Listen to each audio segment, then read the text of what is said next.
Hey guys, it's Lisa and Rebecca from the Secret Life of Weddings podcast. And I know what you're thinking, oh, a wedding podcast? It's really not what you think. Not at all. We tell the world's craziest true wedding stories. This is insanity. Like, we're talking the bride is pregnant with the best man's baby. A man dunks his entire head into a chocolate fountain. Lisa's not kidding. This stuff is legit crazy.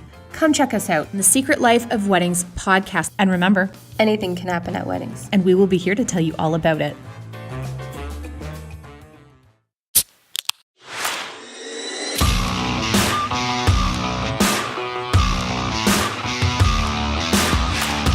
Hey, I'm Dustin. And this is Steve, and you're listening to another episode of the Wedding Photo Hangover podcast, an irreverent look at wedding photography. This podcast, like aspirin, will help you recover from your wedding hangover. We do have a little bit of follow-up, and then I'll get to asking you what that disgusting mouth sound was you just made into the microphone. Dustin, the only follow-up we have from last week is, did you buy a Mavic Air yet? I did not, Steve. I did not. Unfortunately, I'm buying a house this week, and in an attempt to be a responsible adult, I am trying not to buy any more gear than I already have in these first few weeks of the year. So sell that Phantom and buy a Mavic, right? That's a swap. That's not a... No. No. I really like my beautiful Phantom 4 Pro. I know you're probably not going to ask me this, but no, I'm not selling my Mavic Pro. I'm buying a Mavic Air. And also, no, I haven't actually flown the Mavic Pro yet either. I'm just, at this point, I feel like it kind of goes without question. Yeah. Someday we're just going to be like, and Steve finally flew it, and it crashed it, and now it's broken. Done. No, I'm waiting for it to go for sale and be like, in the ad to read something like, beautiful Mavic Pro, never flown. Pristine, in box, with Target receipt. You're making some gross mouth sounds over there. What are you drinking tonight? Because I noticed it wasn't just your typical vodka clear liquid. I have a little bit of a headache tonight, so I am drinking a little devil's breath, as I call it, tequila Dustin, margarita. You have a headache tonight? Yeah. I don't know if you know about this thing. It's called the Wedding Photo Hangover podcast. It's an irreverent look at the wedding photography industry. And very much like aspirin, it can help you recover from your hangover. That's why I'm here, Steve. I'm here to recover. Pushing that out there for you. You don't need the tequila. You got me and yourself. Between you, me, and the tequila, I'll be healed by the end of this. Very nice. What do you got over there, Steve? Steve, what's drizzling down your lips? Well, Dustin, this weekend I was in Grand Rapids for my cousin's wedding. And while I was there, I picked up a 6-pack of New Holland Brewing Company's Cabin Fever. Ooh. How's that little tasty fever like? Oh, it is beautiful. It's a nice, robust brown taste. It's a brown ale, so it makes sense. But it's smooth. Better than the fever that everyone else is getting around here. Because you've been transporting the fever from place to place. Oh, another bit of follow-up. How many people did you get sick last week when you were taking the flu all around town? Let's just say the city of Indianapolis is now on quarantine. You live in Fort Wayne. I like to infect us all, Steve. Infect us all with my wife, who is patient zero. Well, let's move along. This week, Dustin, I got 2 pretty cool stories. I'm just labeling it extreme wedding photography. First one comes to us from Silvercord Photo. That was on Twitter, I believe. Silvercord Photo. Also on the Instagram is Silvercord Photo. And that's Sally Psycho. She's going to have to get back to us about if we pronounced her name wrong. This is like the second time we've talked about her. Anyway, I love it. She tweeted at us, 10 out of 10 level bravery, wedding photographer achievement unlocked, OMFG. With a link to a story on brides.com about a wedding that took place 400 feet above a canyon in Utah. Yeah, I saw this. It was, I glanced over it. I think Petapixel might have ran an article on this. Oh, it went viral. It was all over the place. Yeah, so it's one of those where I'm like, oh, cool. Someone really is pushing the envelope on where you can and cannot have a wedding. But I'm more thinking like props to the photographer for having the ball sack to climb out there, or As Sally said, 10 out of 10 level bravery. or woman sack to climb out there and photograph. I think it was a husband-wife team. Yeah, I looked him up on Instagram. Definitely had to have some kind of coordination between the two of them so they could get like that wide shot of the whole bridal party out there on the net over the Grand Canyon. Yeah. Was it the Grand Canyon or just a canyon? Oh, I don't remember. And the headline says a Utah Canyon, which is why I didn't say Grand Canyon earlier. Could be Bryce Canyon or something else. So, Or maybe for legal purposes they can't say. it was beautiful though, but I mean, it's just like a net suspended by like giant ropes and wires over the canyon, and it was utterly terrifying looking. I don't want to be nitpicky, but I would have done all one color for the net, personally. Not black and then rainbow colored once you got out to where they were standing. Yeah, I would have done like all white or all black for sure. I would have not done it because that is terrifying and I don't want to die. There was literally a hole in the net, and at one point in time you see them transition from where they were standing for the wedding with the hole like behind the groom to the next photo on the brides.com thing, and we'll link up this the article in the show notes. And they move from where the wedding took place to the edge of the net, where they are dangling their feet off the net, 400 feet off the floor of the canyon. No safety harnesses or anything. So they have gone from walking past a hole in the net, which would have led to certain death and was definitely person-sized, to the very edge of the net, where death is just waiting for them. The Grim Reaper had to just be standing there, just waiting to take him to heaven or hell. I'm not going to judge wherever they want to go. No judgment. Could have been a nice bar in Utah. Speaking of extreme wedding photography, you also brought us an article about a couple who got married on the outskirts of what looks to be a volcano. Yes. So the Nebreha Bros Media shot a wedding, and behind the wedding, it was in the Philippines, and a volcano was erupting like throughout the whole day. And so they got some super awesome, epic photos of that volcano erupting. This also went viral all across the interwebs, and we're going to include a link to the Facebook post for them because I didn't see a blog post or anything like that. It looks like they only posted to Facebook. You can click through to take a look at the photos. And did you look at them, Dustin? I did. It was, not to call anyone out, I don't want to say I'm an internet bully. Dustin, are you going to be mean to someone? I thought they were really great. I thought they were really awesome. Dustin, are you going to be mean to someone? The editing just wasn't my particular style. Yeah. My taste. That's okay. That's not really mean. You can say you don't like a certain style or taste. But no, I thought I thought the volcano scenario was scarier to me than the hanging with the rope over Utah's canyon, simply because I'm like, you have no idea, like that volcano could erupt and just wipe you out. Yeah, because, when I look at a bunch of thin little wires for a net over a 400-foot drop, I'm really thinking to myself, oh yeah, none of these will break. I'm not going to die right now. Somebody's not going to trip while they're walking on the net and bump into me and knock me straight off the edge right now. I would have definitely had some sort of harness scenario on me personally as a photographer if I was doing that wedding. I would have had some carabiner lock and jock and Brock and robot system jacked into the side of that cliff. Oh, this just in from producer Jen Van Elk. They were strapped into the net. She's listening to everything we say. Love that live listener, Jennifer Van Elk. Man, this ruins it for me. So it's just, they Photoshopped the harnesses out. Ugh. Man, takes that whole photojournalism element out of the scenario. I like to think that people were confronting death. All right, moving on to Steve's rant of the week. It's not a rant. I just put in... Steve's rant of the week. I just put in to the show notes that Vimeo has changed up their structure, their pricing structure. It used to be as a basic or free user, you could upload up to 500 megabytes per week.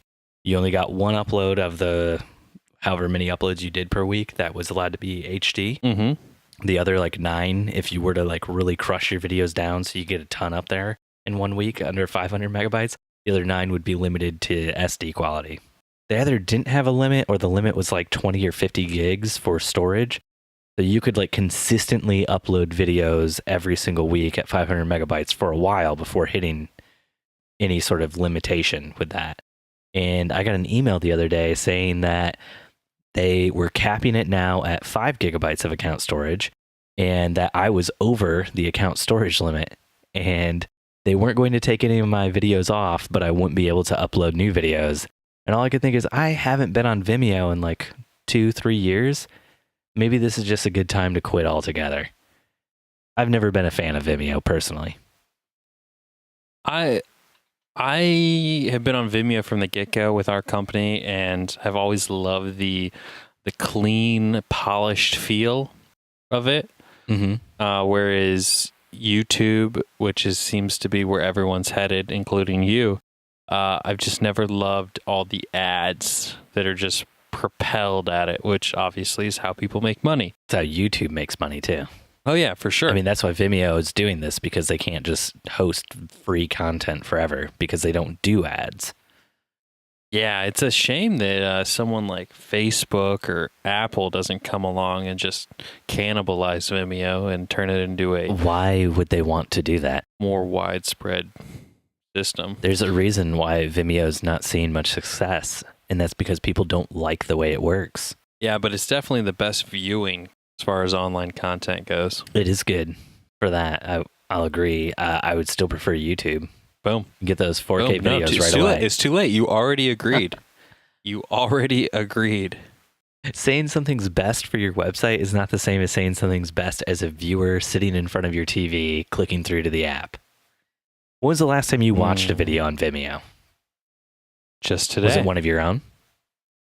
Possibly. Were you downloading it so then we could post it to the YouTube? Was that what? Okay. Gotcha. Maybe. Nailed. Done. Oh, but yes, I have been told countless times by other professionals that I need to start migrating all of our stuff over to YouTube because By professionals, do you mean me every time we talk about video and social networks and platforms? You would definitely fall into one of those people, yes. I mean, if you want your video to be found Seen. and seen, it needs to be on YouTube. And if you want your video to be seen and quickly scrolled past, then put it on Facebook. That's how video works. Yeah. Or if you don't put it on Facebook and you put it on Vimeo or YouTube, no one sees it. You just get down on the ground and pray that the good Lord brings some visitors to your website so they'll see it. Yeah, absolutely. So earlier in the show, we mentioned that I had a headache. And so a friend of mine mentioned I should buy some blue light glasses. This is the first time I'd heard of such a thing. So I'd done a little bit of research and came across a company that makes, I guess you might say, designer glasses designed to filter out the blue light from your monitor and devices that cause irritation in the eyes, thus helping you sleep better and not have headaches. Steve, I was wondering, being that you stare at your iPhone and scroll through Instagram every day, all day, if you've ever thought about doing something like this or had similar experience? No, because there is something called Night Shift that you can turn on your computer and also on your phones, and it'll, as the sun sets, just shift over the colors so they're less blue and more yellow. So if that was a worry for me, I would do that. So I saw that you said that in the show notes, but it makes the computer doing it concerns me, especially if I'm color grading or I'm editing photos. The computer doing it concerns you if you're color grading or editing photos, but it doesn't concern you to put glasses on that are blue light glasses? I would just take the glasses off if that's what I was doing. Continuing. No, you just go to settings and you turn Night Shift off. Done. The other thing I put in there was a F.lux, F.lux, which is a third-party thing that made something for Mac computers that did this before Apple instituted it. And they're still in existence somehow after Apple came out with Night Shift. I don't know how.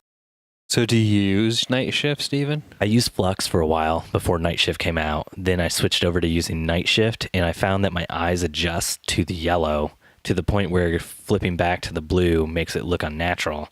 So if I'm editing stuff on my phone at night, to me, I thought it would be a big deal having like the weird color thing, but I haven't seen any sort of difference in how I edit or anything. If I look back at those photos in the light of day, I've never thought to myself, I got the colors wrong or I need to change it. But on my computer, I do not use Night Shift. I try not to be on the computer very much at night unless I am doing a podcast with you. So I just try to limit computer time. So that's why your photos are so cool. Cool? Your photos have such a cool hue to them. Yes, if that's what you want to say, yeah. Interesting. All right, we'll table that one. I might have to pick up a pair of glasses and we'll follow up on that. Alrighty, that sounds great. I would love for you to buy another failing thing from Kickstarter or wherever. Do you have any more Kickstarter failures you want to tell everybody about? I finally got one of these. What is that, Dustin? Dustin, this is an audio podcast. You're holding something up to the video feed for me to look at. It is that loop display. Oh, yeah, the one you were talking about? It shipped? I got it. It shipped. I got it the week before Christmas, just in time to pass out to people. Oh, that's nice. Yeah. It was, unfortunately, it's very dependent on a specific type of Wi-Fi. Mm-hmm. I did not realize this when I purchased it. And whatever the router is that my grandmother has, who I bought it for, it does not put out that type of a Wi-Fi signal. And so she can't use it. So, or she can. I just have to preload the content and then deliver it to her. So she opened it up. I turned it on. Just so we can bring Dustin's Kickstarter failures full circle, you bought a product that doesn't work, basically. It works at my house just fine. Scrolls through my Instagram feed or Facebook feed, or people can send photos to it via the app. Can I send a photo to it via the app? Absolutely, Steve. Absolutely. Don't have it on in front of your wife and daughter. Exactly why you shouldn't. Which is why you're not giving me the thing so I can. Exactly. But yeah, it's a cool little toy. Definitely has some kinks that you need to be worked out. But I haven't played with it enough. But essentially, it's just an iPad in a box. But to be clear, everybody, I am looking at it. And unlike my drone, this is out of the box. Got 3 of them sitting here behind me.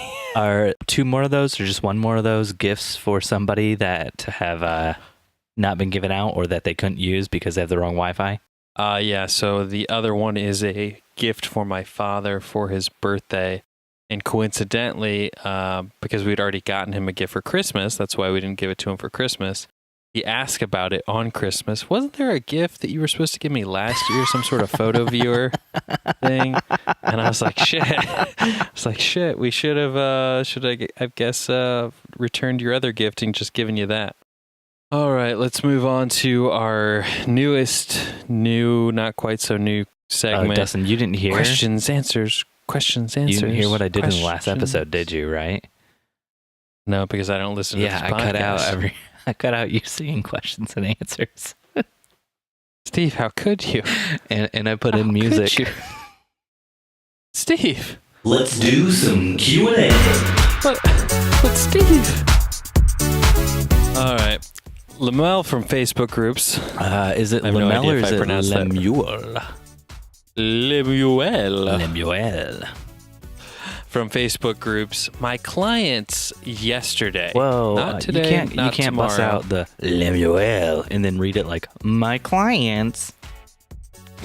Stay in the character. I assume Come on. That's how he speaks. Stay in Lemuel's character.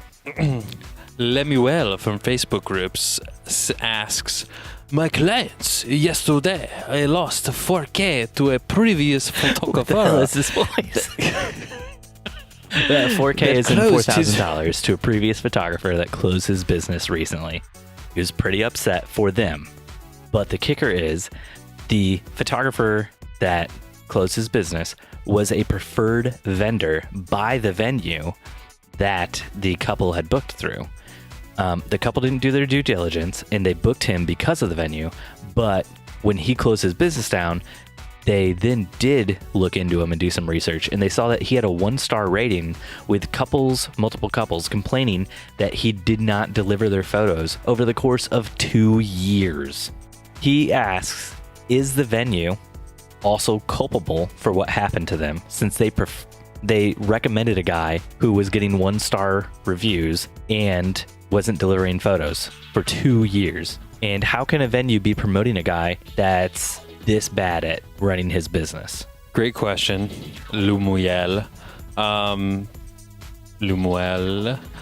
So I am a strong advocate of just throwing away the list that venues give you. When Dustin isn't on it. When he's on it, keep that list. That's the only thing that matters. Exactly.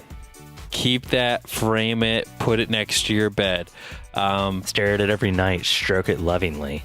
Say a little prayer while you touch Dustin's name on the list. Just sprinkle some glitter on it. And some fairy dust, and then Dustin can fly. Most of the time, a preferred vendor list, not all of the time, but many more times than not, the preferred vendor list is something that vendors have paid to be on. What? I'm not saying this is always true. What? But oftentimes the venue will use this as additional revenue. No. Where? Sometimes, Steve. Name one venue. I've had several venues contact me and ask me if I'd like to pay to be on their preferred in vendor Indiana? list. Yeah. In Fort Wayne. 9 times out of 10, they are country clubs. I believe it if you say country club. No offense, there are some great country clubs out there, but most country clubs are not great venues to have weddings at, period. And I do not ever look at a country club and think to myself, oh, it's probably like some real upstanding people who are out there to help out the community of people in the wedding industry. No, the country clubs are run by people who are trying to support their golf course and stuff. So right. I don't feel like they're very well connected with the community. I don't feel like they care a lot. And I feel like they would do stuff that's shitty like this because it doesn't really matter to them if they succeed as a venue. So contrary to your point, actually, where I live, country clubs are some of the nicer places to have your wedding reception.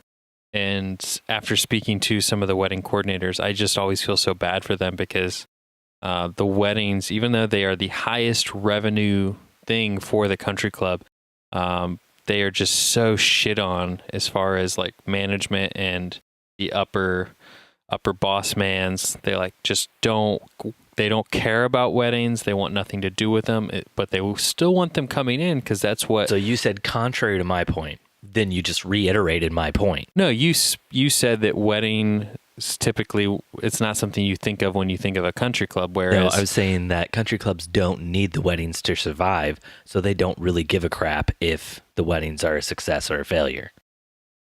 Correct. So I would agree with you in that regard. It's like you always say, who's hungry?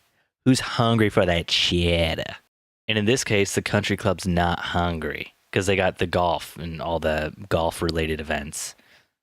But according to current trends, golf is down 32% from 2016 to 2017. I can believe it because golf is an utterly boring sport. Whoa. So to all our European listeners out there, I apologize. Steve is not taking your viewpoints into account on that remark. For all of our European listeners out there, I think you would all agree with me that football is a much better sport. And I'm not talking American football. I'm talking real football.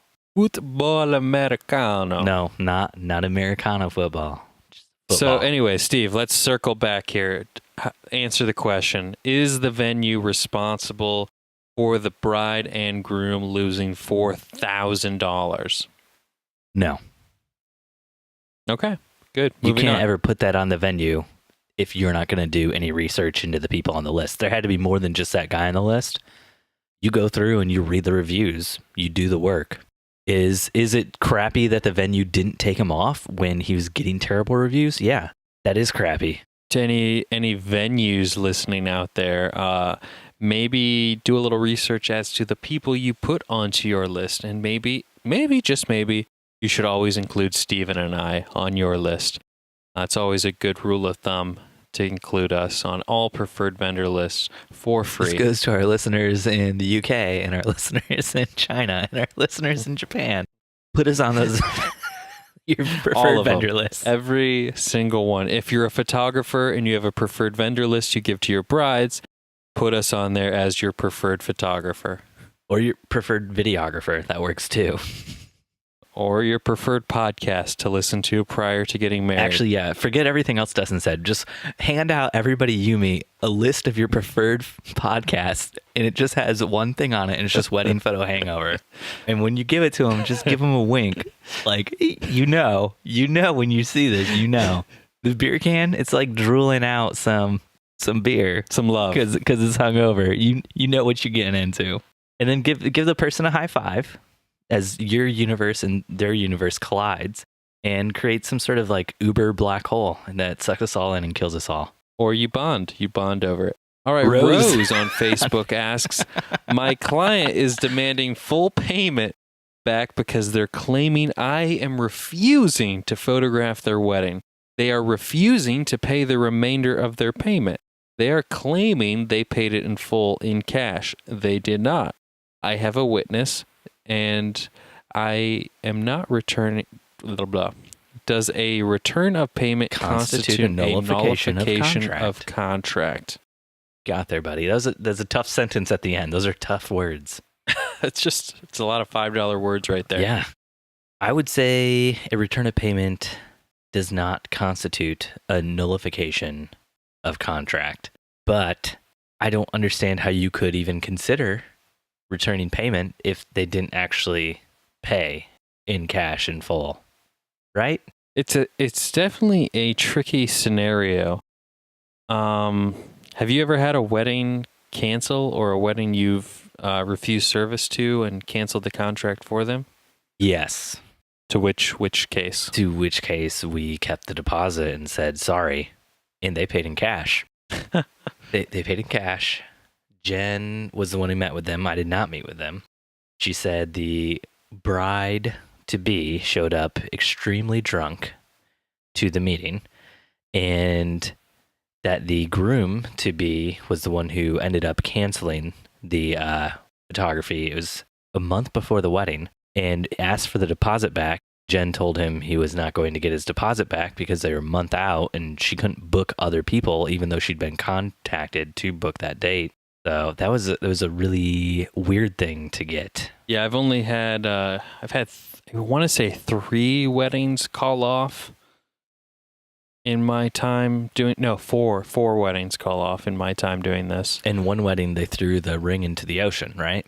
Oh, if you count that one, that'd be 5 weddings. That one though happened and then annulled it shortly after. I actually just talked to him last week. The remarrying.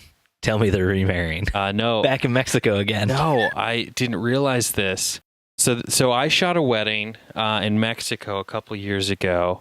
I was doing video, and this was a wedding where it was a classic scenario of someone marrying for money. And it was just a huge cluster, if I may say so. Oh, we're trying to keep it PG. That's a clustercuss. Clustercuss. Yeah, we're using Fantastic Mr. Fox terms. And so we were flown down to Mexico to this beautiful Hard Rock resort, and we were, trying to make this couple who clearly did not look in love. And I thought we did a pretty okay job. It was a beautiful wedding. They had it on a little island off the coast of Mexico. That evening, the photographer and I found the groom drunk poolside, cussing and swearing and just going crazy. And he had so mad, he threw his wedding ring into the pool. Not the ocean. Not the ocean, the pool, which was oceanside. And yeah, it was just a mess. So I had found out that, through the photographer, that he had heard that they were going through the process of getting the wedding annulled. And I didn't realize this, and I guess neither did the groom, because he must be an complete idiot. But the bride had made him sign a prenup, like in the most ridiculous prenup, stating he had to pay her prenup. Gotta hit that P. But he had to pay her something like $8,000 a month for 20 years, and she would get the house and the car. I mean, it was like one of those just insane contracts. And so they spent a year and a half fighting about it with lawyers and such. How out of it was this groom that he didn't understand what was happening when she asked him to sign a prenup? But yeah, so that was wedding number 5 that has since ended. But no, I've had a few that have called off. Oh wait, so did he win in the courts? He got to keep his house, and I think he had to pay her something in the sum of like $60,000. Wow. Yeah, and then he has to pay her like a certain amount over the next like couple of years. Additional to the $60K, or? Yeah, I think it all equals $60K over the course of everything said and done. Wow, dude. Wow. That's crazy. Yeah, talk about a bad trip to Mexico. This is a quick message from Dustin and Steve. Don't marry somebody who makes you sign a ridiculous prenup like that. And if you do, can you add Dustin and Steve to it to make sure we get a piece of that cheddar? Boom, boom, boom. People don't know this, boom, but boom, boom. Dustin and Steve are willing to marry anybody for a piece of that cheddar. Just for the weekend. Hungry. Just for the weekend. We're so hungry. Cheddar, cheddar cheese now. Alan from the Facebook groups. Wait, do we really answer that? Does a return of payment constitute a nullification of contract, is what Rose asked. No. So when we have a client call off a wedding, cancel a wedding for whatever reason, we always require in writing via email or mail that they are releasing us from the wedding date and acknowledging that we are no longer photographing for them as clients of our company. You don't just want to like show up on the day of the wedding to one of their houses and just do photos for 8 hours of whatevs? Whatevs. Well, so we had one client that called off their wedding a couple months before, the closest to a wedding we've ever had a wedding called off. And they had paid 50% at that point down. And I felt so terrible for the mother because she had paid, pretty much at that point, paid everything. Like the venue, the DJ, etc. Wow. So I told her for up to 1 calendar year, or maybe I said 2, 1 or 2 calendar years, she could use that credit towards photography services in any way, shape, or form. That's very nice of you, Dustin. I mean, she paid like $2,000 at that point. Did she use it? No, she didn't use it. But what she started doing, which I didn't realize, is she started giving gift cards out to her friends in the form of our services. Oh, wow. And me, being the terrible business owner I am, did not think to lay down some limitations and guidelines as to you personally can use up to $2,000 between now and a year from now. How many free shoots did you do? Luckily, it was only for one person, but she had a friend who was a realtor who cashed in quite heavily on it. Is this how you got in the game for real estate photography? For one of the realtors we work for now, yes. Not the one that you helped out with. But so that's kind of nice. It kind of worked out in the end, as long as there's a recurring source of revenue there. Yes, no, it definitely worked out in the end. But no, I had to cap her at like $500 because I was like, okay, this is getting ridiculous. Just starting out in real estate photography, $500. Is that like 2 houses, 3? It'd be about three houses. Not video though, just photos? Just photos, but it was actually a family session as well in there for her family. Oh, that's nice. Yeah. You made the family really love you, and you're like, all right, now, quick, on the down low, when your mom needs somebody for money for photography, you remind her about how great I was, right? And I will buy you all the beer you want for your next high school party. And I was like, well, this family session was $2,000, so... You will never be able to afford me for anything else. My wedding started at $10K. And my cameras shoot at 10K. What? No. All right, moving on. Let's go on to Alan from the Facebook groups. He asks, after editing the raw files, do you rename them when exporting the JPEGs? I know people do to keep consecutive file numbers and not show gaps where photos were deleted. If so, how do you ever find the matching raw file if you need it later? It's a great question, Steve. What do you do in this scenario? This is something that we've been exploring as I sort of dive deep on our Lightroom workflow. Well, I don't want to alienate any of our listeners. So I have working eyes, so I can match up those JPEGs to those raw files later, because Jen and I do rename the JPEGs when we export them. If you didn't have working eyes, though, this would be a legitimate problem. And I see you looking at me weirdly, and there are actually some photographers who are blind, Dustin, which is very weird, but it's also very cool. I don't know how they do it, but yeah, no, it's a whole braille to vision to clicking type system. Dude, if we could get a photographer who's blind to come on the podcast to explain that to us, that'd be awesome. I'm 100% serious about this. You looked at me like I'm joking, but as of now, we do the same as Steve. We don't rename our raw files. Wait, I said we did for a little rename when I export to JPEG. Are you saying you export to JPEG? Okay, I see what you're saying. I think the question's referring to, do you rename your raw files when you No, the question is import asking them? When you export from Lightroom, you can say, I'm going to rename them all as something else when they go from raw to JPEG. Right. And not leave them Correct. as, DSC00001.jpg or whatever your camera names them as. Your camera doesn't name them Dick Pic 1, Dick Pic 2? No, does your camera? Oh, I thought you had that special camera. Dustin, did you buy your camera used? Through happen chance, back when I was in college, we would rent cameras. And I would always, before a wedding, because I would rent my cameras from college because I was a poor college student trying to make as much money as I could, I would always rename all the information in the camera metadata as my name, my website, all that stuff, because I was an a-hole like that.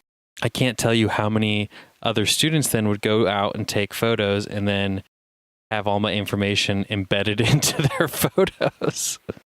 And so I would start seeing their photos pop up on their website. And whenever someone would pull it off the site, you would see all my information. Like, oh, look at this photo you took, Dustin. And I'm like, no, I didn't take that, but I'll sell it to you.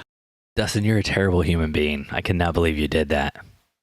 I didn't do it intentionally. It wasn't like I was doing it malicefully towards my other students. It was something I did because I shot for a large wedding studio in New York, and it was the easiest way for the photographer when he dumped the cards to know who shot what, because it was already baked into each photo. I mean, that's really smart for that, but I mean, the way it ended up working out is also kind of nefarious, and yeah, I understand though, because I went to school for video production, and every time you got a camera, you had to go through every single menu on the camera to figure out what the last person who used it had done so that your video wouldn't be screwed up in some way, shape, or form.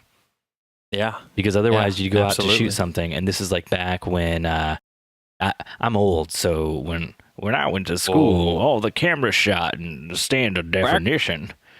Back in the dirt roads and the gravel classrooms. And people used to do this thing to make it look like it was widescreen, like a movie, where they'd letterbox it in camera, and that would just add a black bar at the top and bottom and just cut off some of the video that you're shooting. And my arm would get so tired cranking that little wheel on that side of that camera. Yeah, so I mean, I'm really, really good with repetitive motions with my arm, so it wasn't too hard for me. Steve's got forearms for days, guys. Forearms for days. Yeah, you'd have to go through and do that, because if you turn in a project where it was letterboxed, you would get docked because it looked terrible. But for some reason, there were certain students who would always do that. And now I always just thought they were doing it because they didn't know what they were doing. Now I'm thinking it was nefarious. They were trying to screw up the other kids in the school and screw them over on their grades. Yeah, makes sense. I'd do the same. Because you're a terrible human being. All right. So just to clarify, we both rename our files when we export to JPEGs. We rename our JPEGs, but we don't rename our raw files. And when we do that, the only way we know of to match those up is to actually go through and visually do it. Hopefully computers will get to the point where they can do it for you soon, though. Mm-hmm. But I don't really have a need to go back and match up my JPEGs with my raw files ever. Yeah, because your JPEGs are so sexy. I guess the only reason I could see doing that is if you have to go back and do more Photoshop work on one of your photos because the client requests something that was out of the purview of your original work, you know? Mm-hmm. So that's like the one reason I can see for doing that. If anybody knows of a different reason, write in and let us know. Maybe perhaps you made a photo black and white, and the client's like, what am I, from the 70s? Give me that color, baby. Make it color. In the 70s, they had color as well. And we also deliver the color in the black and white version. We don't just deliver black and white or color unless it was like really, really, really dark and our off-camera flash broke. And so we had to just crank that ISO. Anyway, one last question. Is that cool with you? One more. It's all we want. Marivelle from Facebook Groups says, who uses auto ISO while shooting manual? I just got a 5D Mark IV and have been trying it out. I love it. I've always been full manual, so I wanted to see if anyone has ever had trouble with it. No. Next. No, you don't do that, or no, you don't have trouble with it, but you do that. I am college educated. Educated, I think is how you pronounce that. I don't know. I could let you just stumble over the word for a while longer. Educated, Steven. Asshole educated. Asshole educated. And we were taught you don't ever turn that camera off of M for master mode. I don't think that's what M stands for. Because we are a master of photographer. Masturbator Dustin McKibben always leaves it on M. Master photographer Dustin McKibben never shoots anything on auto. I would say this, if you throw it over to auto ISO, then you're not shooting on manual anymore. So I had a problem with the question from the get-go. Correct.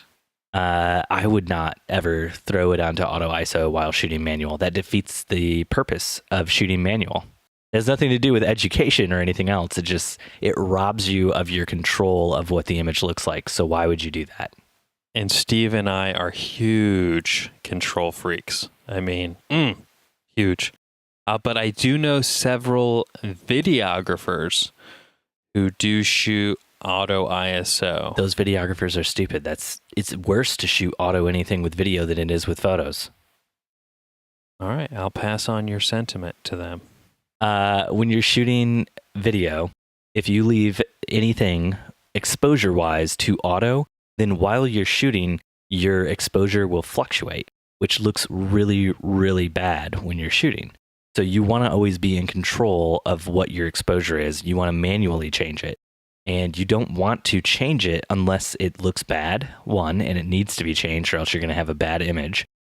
So it's like a thing, you just got to do it, and it doesn't matter that you don't have another camera rolling that you can cut to get rid of the mistake that you're editing around, or you would edit around if you had another camera, because it looks so bad. It makes you look like you don't know what you're doing when it starts to fluctuate like that, and it takes it from looking like a professional video to looking like amateur, like a handy cam.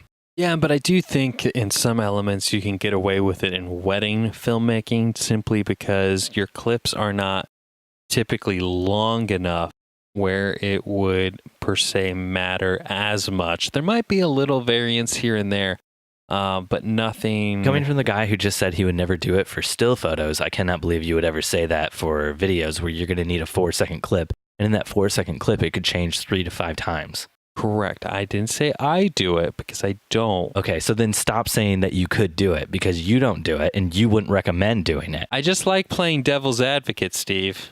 Just want to see you sweat through that beautiful, beautiful flannel shirt you're wearing. It's an anger sweat. I'm so angry. Brings out the color of your red eyes. Says the guy advocating for the devil. Thanks for listening to another episode of the Wedding Photo Hangover podcast with your hosts, Dustin and Steve. You can find us on Instagram and Facebook at Wedding Photo Hangover and on Twitter at WedPicHangover. You can find Dustin on Instagram at Dustin_McKibben. And you can find Steve everywhere at Steven Van Elk. Thanks for listening, and we'll see you next time your head is pounding, your limbs feel like dead weight, and your entire being is aching for the sweet embrace of death. That's right, next Sunday, after you shoot another wedding. Boom, boom, boom. Thanks, Steve.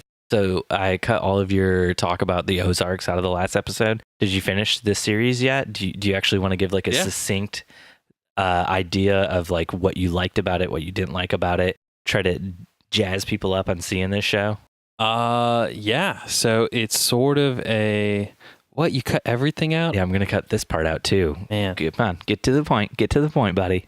So Ozark is a dark drama about a family, an average family that gets in over their heads with money laundering for a Mexican cartel. And it's sort of like a Breaking Bad, but a little bit darker. Sell me on it. Sell me on it. I enjoyed it. I really enjoyed it. There's a little bit more cinematic quality to it than most dramas on Netflix. Or I should say they kind of follow that string of Netflix originals where they put an emphasis on cinematic quality in their television. There's also that great cinematic part where Jason Bateman is trying to smuggle some drugs, but he knows the cops are going to come and they're going to strip him naked. So they actually show him shoving all of the drugs up of his own butthole, and you see all of his butthole while he does that. And then there's like a 30-minute part of an episode where the camera just follows Jason Bateman's butthole while the cops are doing stuff to him to try to see if he has any drugs. And they're like making him do jumping jacks, they're making him do squats, just trying to get the drugs to pop out because none of the cops want to actually like reach up there. And so for 30 minutes, you're just staring at the brown eye. I think that might be a different series that you're referencing there. Not 100%. Maybe that's like a deleted episode. I thought it was some of the best butthole acting I've ever seen. I guess I wouldn't really have anything to compare it to, but your viewing selections are a little wider than mine. And there's that other part where Jason Bateman's wife is just like snorting lines and lines of cocaine. Except it's not cocaine, it's just pixie sticks. So she just gets like real hyper. And then at the end, you find out she became diabetic and it's real sad and she loses her foot. Yeah. You should go watch it though. It's on Netflix for free if you pay for Netflix or know someone who does. So yeah. So it was a good show though, full of buttholes and robot feet. Or drugs and money laundering. Same thing. Depending on which version you watch. Is the money in the banana stand? Always in the banana stand, Stephen. I realize you haven't had any time to devour any television because you've been on an epic quest to become the most listened to podcaster in the world.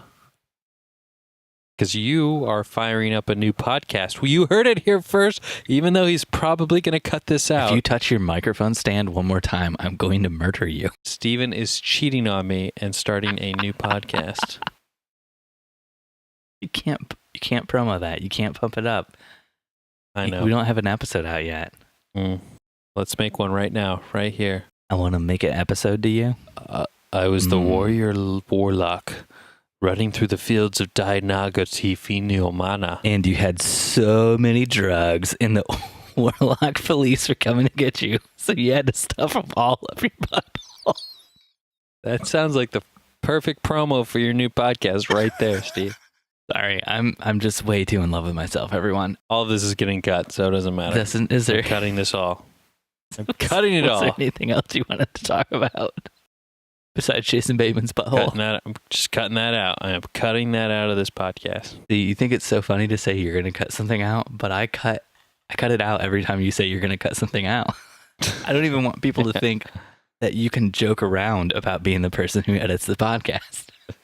Someday you'll release the reins and let me edit this thing. That day can be today if you want to do it. It'll take a whole new spin. There'll be like a ton of fart sounds and burp sounds in it. Is that what you're getting at? Yep. Just every like time I'm talking, there's like a continuous fart sound underneath. That's how you'll know if Dustin's ever editing. All right, Dustin. It has been great talking with you tonight. Yep. I got a busy day tomorrow myself. I'll see you later, buddy. Bye, bud.